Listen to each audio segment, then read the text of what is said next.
Markus 5. Kemudian Yesus dan pengikut-pengikutnya tiba di seberang tasik Galilea di daerah Gerasa. Sebaik sahaja Yesus turun dari perahu, dia didatangi oleh seorang lelaki yang keluar dari gua kubur. Orang itu dirasuk roh jahat dan tinggal di kawasan perkuburan.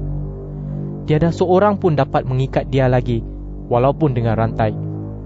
Banyak kali kaki dan tangannya dirantai, tetapi dia sentiasa memutuskan rantai itu dan mematahkan belenggu besi pada kakinya. Dia begitu kuat sehingga tiada seorang pun dapat menahaninya. Siang malam dia berkeliaran di kuburan dan di bukit sambil berteriak-teriak dan melukai tubuhnya dengan batu. Dia masih jauh tatkala dia nampak Yesus. Segera dia lari mendekati Yesus lalu sujud di hadapannya. Dengan suara keras dia berseru, "Hai Yesus, Anak Allah yang Maha Tinggi, apakah yang Engkau lakukan terhadap aku, demi Allah? Aku memohon, janganlah seksa aku." Dia berkata demikian kerana Yesus berkata kepadanya, "Roh jahat, keluarlah daripada orang ini." Lalu Yesus bertanya kepadanya, "Siapa namamu?" Orang itu menjawab, "Legion, kerana kami ini banyak sekali." Dia memohon dengan sangat supaya Yesus tidak menyuruh roh-roh jahat itu keluar dari kawasan itu. Dekat tempat itu ada kawanan babi yang sedang mencari makan di lereng bukit. Roh-roh jahat itu memohon kepada Yesus, "Suruhlah kami masuk ke dalam babi-babi itu." Yesus bersetuju. Kemudian roh-roh jahat itu keluar daripada orang itu lalu masuk ke dalam babi-babi itu. Kesemua babi itu, lebih kurang 2,000 ekor, terjun dari pinggir jurang ke dalam tasik lalu tenggelam. Penjaga-penjaga kawanan babi itu lari dan menyebarkan berita itu di bandar dan di kampung. Lalu penduduk keluar hendak melihat apa yang sudah berlaku. Mereka datang kepada Yesus dan nampak orang yang tadinya dirasuk roh jahat duduk di situ. Dia sudah berpakaian dan fikirannya waras. Mereka semua ketakutan.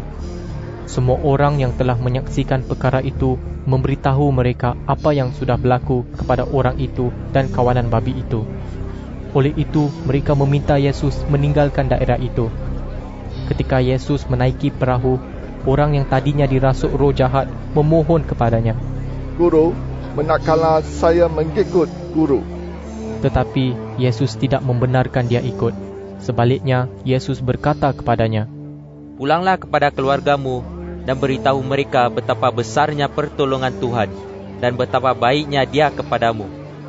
Demikianlah orang itu pergi ke seluruh daerah 10 kota dan memberitakan apa yang telah dilakukan oleh Yesus untuknya. Semua orang yang mendengarnya kehairanan. Yesus kembali ke seberang tasik. Di pantai tasik itu, banyak sekali orang datang berkumpul di sekeliling Yesus. Yairus, ketua rumah ibadat tempatan, datang juga dan ketika dia melihat Yesus, dia sujud di hadapan Yesus. Dia memohon dengan sungguh-sungguh, "Guru, anak perempuan saya sakit tenat. Tolonglah datang dan letakkanlah tangan guru padanya, supaya dia sembuh dan tidak mati." Yesus pun pergi bersama-sama Yairus. Orang yang mengikut Yesus amat banyak sehingga dia diasak dari semua sisi. Di situ ada seorang wanita yang menderita penyakit pendarahan teruk yang berkaitan dengan haidnya selama 12 tahun. Dia sudah menghabiskan segala hartanya untuk membayar rawatan doktor. Tetapi dia tidak sembuh, malahan semakin parah keadaannya. Wanita itu telah mendengar banyak hal tentang Yesus. Oleh itu, dia datang ke tengah-tengah orang ramai dan mendekati Yesus dari belakang. "Jika aku dapat menyentuh jubahnya," kata wanita itu dalam hati, "tentu aku akan sembuh." Dia menyentuh jubah Yesus dan seketika itu juga pendarahannya berhenti. Wanita itu berasa dirinya sudah sembuh. Pada saat itu juga Yesus menyedari ada kuasa yang telah keluar daripadanya. Yesus berpaling kepada orang ramai dan bertanya, "Siapa yang menyentuh jubahku?" Pengikut-pengikutnya berkata, "Lihatlah orang berasak-asak di sekeliling guru. Mengapa guru bertanya siapa yang menyentuh guru?" Tetapi Yesus memandang di sekelilingnya untuk mencari orang yang telah menyentuhnya. Wanita itu tahu akan apa yang telah berlaku pada dirinya. Dia gemetar kerana takut, lalu sujud di hadapan Yesus dan memberitahu dia segala-galanya. Yesus berkata kepada wanita itu, "Hai anakku, kerana kamu percaya kepadaku, kamu sembuh. Pergilah dengan sejahtera. Kamu sihat sekarang." Semasa Yesus berkata demikian, beberapa orang pesuruh datang dari rumah Yairus dan memberitahu Yairus, "Anak perempuan Tuan sudah meninggal. Tak usah Tuan susahkan guru lagi."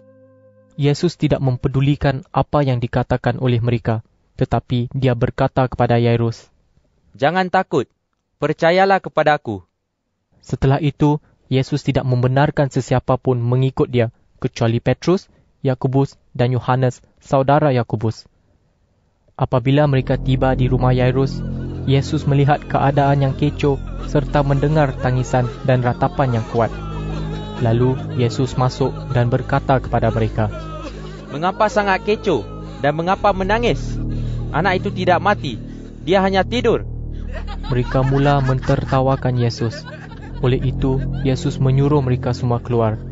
Dia mengajak ibu bapa anak itu serta ketiga-tiga orang pengikutnya masuk ke dalam bilik tempat anak itu berbaring. Yesus memegang tangan anak itu lalu berkata kepadanya, "Talita kum," yang bererti, "Anak perempuan, aku berkata kepadamu, bangun." Anak perempuan itu segera bangun lalu berjalan. Umurnya 12 tahun. Ketika peristiwa itu berlaku, mereka semua sangat kagum. Tetapi dengan tegas, Yesus melarang mereka memberitahukan hal itu kepada sesiapa pun.